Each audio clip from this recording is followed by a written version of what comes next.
नमस्कार, news for nation देख रहे हैं आप और मैं हूं शुभी आपके साथ। आजादी के बाद से कई दिनों तक बिहार की राजनीति में कांग्रेस का प्रमुख रोल रहा है, लेकिन धीरे धीरे जमीनी तौर पर उसकी मजबूती घटती गई और जैसे ही राजद सुप्रीमो लालू प्रसाद यादव की पार्टी यानी कि राजद का उदय हुआ, तब से बिहार में कांग्रेस जमीनी स्तर पर ढीली पड़ती गई।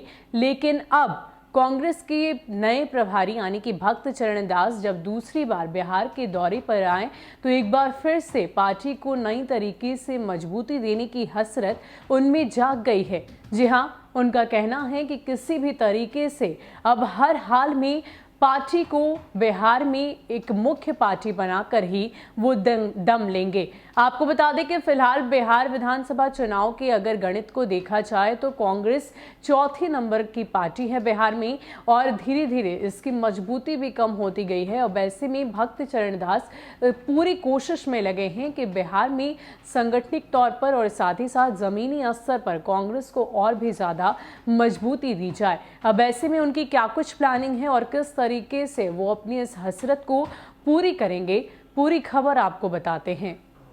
आज़ादी के बाद से लंबे दौर तक बिहार की राजनीति में कांग्रेस का मुख्य रोल रहा है, लेकिन लालू यादव के उदय के बाद बिहार में कांग्रेस की बुरी गत होती चली गई।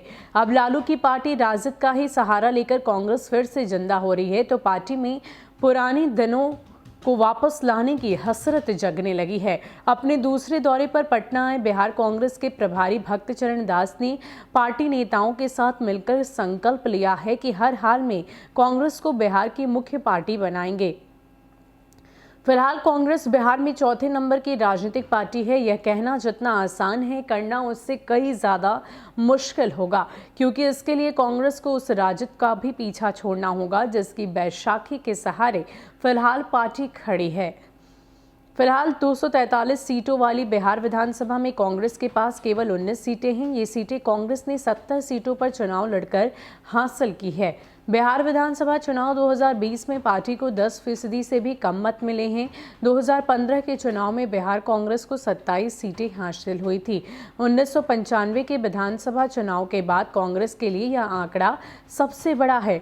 95 में कांग्रेस को बिहार में 29 सीटें मिली थी। इसी चुनाव से बिहार में कांग्रेस के पतन का दौर शुरू हुआ।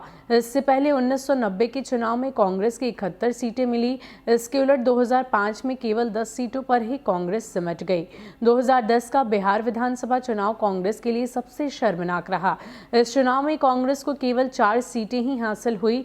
1985 के चुनाव में कांग्रेस ने अविभाजित बिहार में 196 सीटें हासिल कर सरकार बनाई थी। इससे पहले कई चुनाव में बिहार में कांग्रेस की सीटें 200 से भी ज्यादा अधिक रही हैं।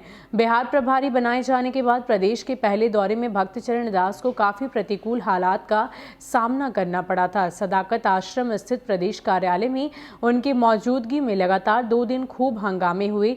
नेतृत्व के बुलावे पर विधानसभा चुनाव में टिकट और पार्टी से पैसा लेने वाले कई उम्मीदवार बैठक में आए तक नहीं। इस बार 2 सप्ताह के दौरे पर बिहार आए दास 27 जनवरी से जिलों का दौरा करेंगे और पार्टी की कमजोरी से लेकर उसकी बेहतरी तक पर नेताओं से आज बात करेंगे। पटना पहुंचने पर दास ने कांग्रेस मुख्यालय सदाकत आश्रम में नेताओं के साथ बैठक की। अपने संबोधन में उन्होंने साफ कहा कि बिहार का अतीत बेहद गौरवशाली रहा है। मौलाना मजहरुल हक, देश रत्न डॉक्टर राजेंद्र प्रसाद, डॉक्टर श्री कृष्ण सिंह के साथ ही महात्मा गांधी का उल्लेख करते हुए कहा कि इन सभी महापुरुषों ने देश के साथ ही बिहार के विकास के लिए अपना अमूल्य योगदान दिया है। कांग्रेस की उस पुरानी प्रतिष्ठा को बिहार में फिर से जीवित करना है। इतना ही नहीं, दास ने कहा कि नेताओं को सभी से खुले दिल से मिलने की आदत डालनी होगी। यदि पार्टी के किसी नेता कार्यकर्ता को परेशानी है तो यह पार्टी की परेशानी समझी जाएगी, जिसका सब मिलकर निदान करेंगे। उन्होंने कहा कि आज से लेकर 5 फरवरी तक वो बिहार में हैं। इस दौरान उनका जिला स्तर पर संगठन को मजबूत करने का अभियान चलेगा, जिसमें वो जिलों में जाकर पार्टी नेताओं से बातचीत कर कमजोरी से लेकर संगठन की मजबूती पर फीडबैक लेंगे। दास ने नेताओं से कहा कि वो किसानों के समर्थन में सभी जिलों, प्रखंड, पंचायत में रैली भी करेंगे। तो आपको बता दें कि बिहार में कांग्रेस के नए प्रभारी भक्त चरण दास एक बार दूसरी दफे दौरे पर आए हैं और इस दौरान वो 14 जिलों में भ्रमण करेंगे और साथ ही साथ जो भी कांग्रेस के कार्यकर्ता हैं उनसे मुलाकात कर पार्टी के बारे में फीडबैक ली जाएगी, जो भी दयनीय हालात हैं उसको लेकर भी बातचीत की जाएगी और साथ ही साथ जो भी पार्टी की अच्छी और ख़ास बात है, जहां ज़मीनी स्तर पर मजबूती है, उसको भी लेकर फीडबैक की जाएगी और साथ ही साथ समीक्षा भी की जाएगी कि आगे की रणनीति किस तरीके से बनाई जाए और पार्टी को मजबूती कैसे दी जाए। फिलहाल के लिए इतना ही। ऐसे ही अपडेट्स के लिए आप हमारे साथ बने रहिए और देखते रहिए न्यूज़ फॉर नेशन। नमस्कार।